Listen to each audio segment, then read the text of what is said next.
What is good, guys? Today I have 4 tips that you should be doing in order to get the absolute best results when it comes to recording and mixing your projects. Let's dive right in. That sounded pretty dope, right? All right, so tip number 1, record your vocals at a lower volume. This really shouldn't have to be said, but I noticed for all the projects that I've mixed and mastered, a lot of the vocal takes are so loud, and it's pushing that 0 dB range. It's almost clipping. You definitely do not want that. It's important to remember when you start a new project, you are in the mixing process, which means lower volume levels are good. I usually make sure that my project sits around that -6 dB range, and as you can see in this project, this is what that looks like, -6 to -4.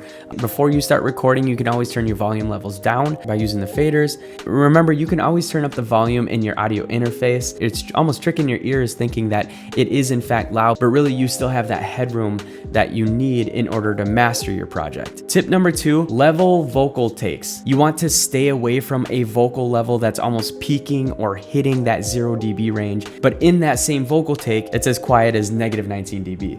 You can see here in this take, I did not level my vocals correctly. It's very quiet right here, but then you get to this point and I am peaking. So we definitely want to stay away from peaking, clipping, or even getting in that 0 dB range. For our third tip, remember that acoustic treatment helps. It's not so much the microphone, it's the acoustics or the environment surrounding your microphone. I suggest using some sort of reflection shield or filter such as the Isovox or the Aston Halo. This helps getting rid of those background noises such as a computer fan or maybe an AC unit. Some would argue that if you have a noise gate plugin such as the NS1 suppressor from Waves, that will take out the background noise. And although it does, it's also taking out some bits and pieces of your own vocals as well. Think about it this way, the cleaner the vocal take is, the better it's going to sound mixed, right?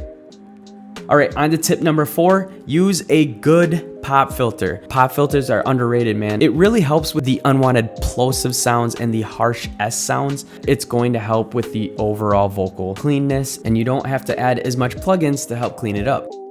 Try these 4 tips on your next project and see if it helps you. If you guys have any questions, please leave a comment below. I really appreciate you guys' time. Have a blessed day. Peace.